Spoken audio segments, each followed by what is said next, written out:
प्रिय विद्यार्थियों, आज हम बीए पार्ट थर्ड भूगोल विषय में जो हमारा पेपर है भारत का भूगोल, उसमें भारत में नगरीकरण के बारे में अध्ययन करेंगे। वर्तमान समय में बढ़ता हुआ नगरीकरण आर्थिक प्रगति का सूचक माना जाता है। स्वतंत्रता से पूर्व जब भारतीय अर्थव्यवस्था के विकास की गति बहुत धीमी थी, तब यहाँ नगरीकरण भी बहुत धीमी गति से हो रहा था।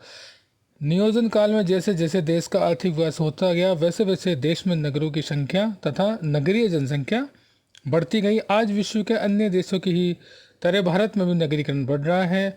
जनसंख्या निरंतर गांव से नगर की तरफ प्रवाहित हो रही है।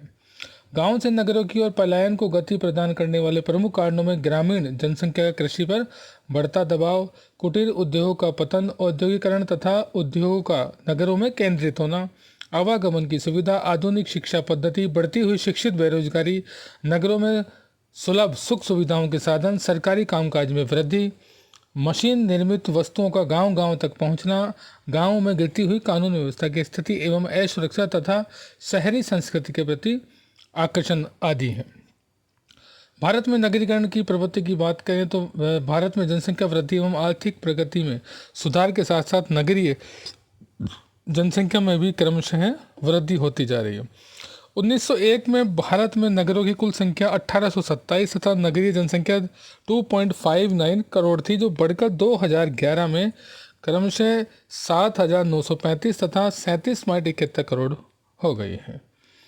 इस तरह विगत 110 वर्षों में देश में नगरों की संख्या में 4 गुने से अधिक तथा नगरीय जनसंख्या में 14 गुने से अधिक की वृद्धि हो गई है। जैसा कि पीडीएफ के नोट्स में भी आप देख सकते हैं। उपयुक्त तालिका से पता लगता है भारत में नगरीकरण की प्रवृत्ति बढ़ती प्रवृत्ति की स्पष्ट जानकारी प्राप्त होती है।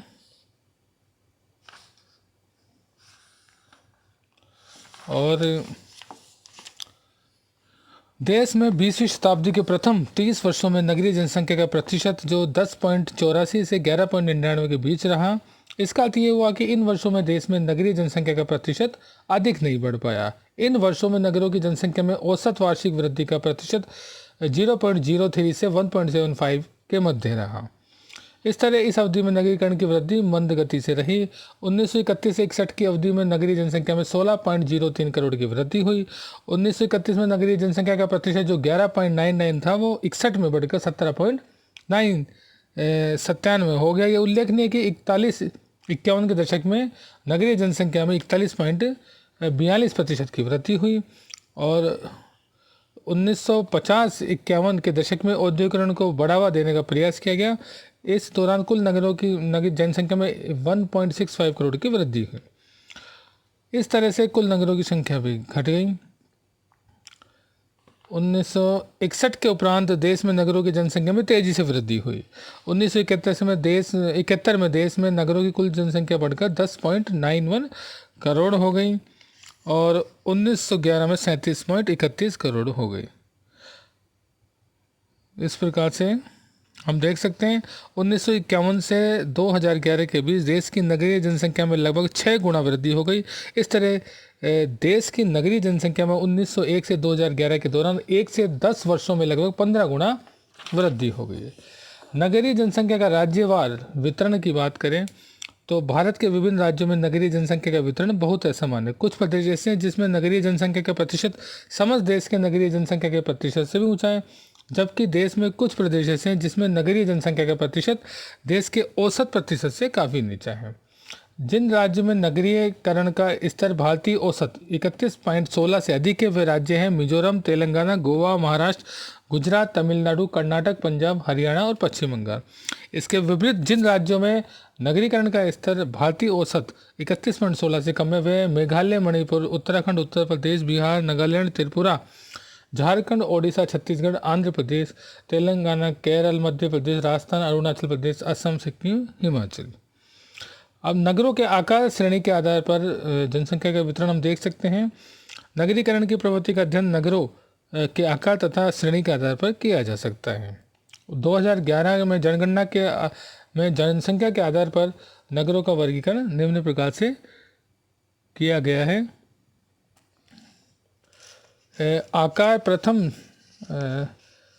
जो प्रथम श्रेणी के आकार उसमें 1 लाख से अधिक जनसंख्या वाले नगर हैं और 2011 में इनके 73.69% हैं नगरीय जनसंख्या इनमें।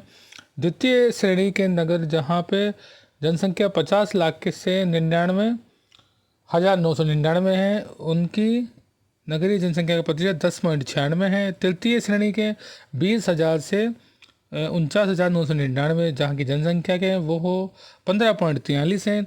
चतुर्थ श्रेणी में 10,000 से 19,999 वाली उनकी 8.45 है और पंचम में 5,000 से 9,999 जिनकी जनसंख्या है, उन नगरों में नगरीय जनसंख्या का प्रतिशत 4.21 है और अंतिम और छठी में 5,000 से कम है जिन नगरों की जनसंख्या वो 0.52% है। अब भारत में 10 लाख से अधिक जनसंख्या वाले अगर महानगर की बात करें तो 2011 में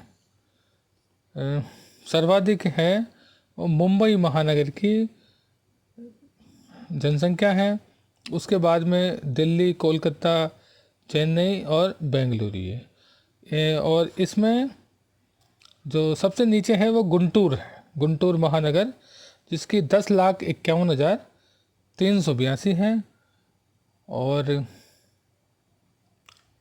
मुंबई की जनसंख्या 2011 में बात करें तो 1,83,912 है जो सर्वाधिक है।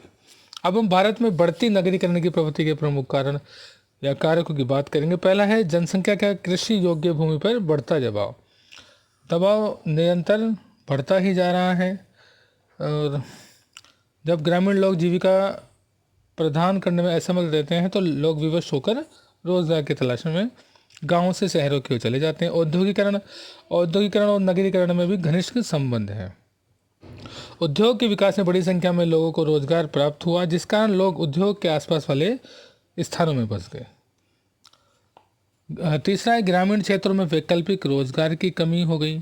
चौथा है नगरों में रोजगार के अवसर ज़्यादा है। नगरों में उद्योग, व्यापार, वाणिज्य, सरकारी क्रियाकलापों, सेवाओं से रोजगार के पर्याप्त अवसर है। पांचवा यातायात के साधनों का विकास।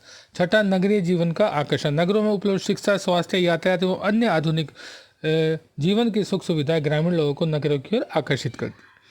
अन्य कारणों में कुछ अन्य कारण भी है, जैसे कि ग्रामीण क्षेत्रों की अपेक्षा नगरों में जान माल की सुरक्षा अधिक हो रही है, जिस कारण साहूकार, जमींदार, व्यापारी, धनी लोग नगरों में आकर बस जाते हैं।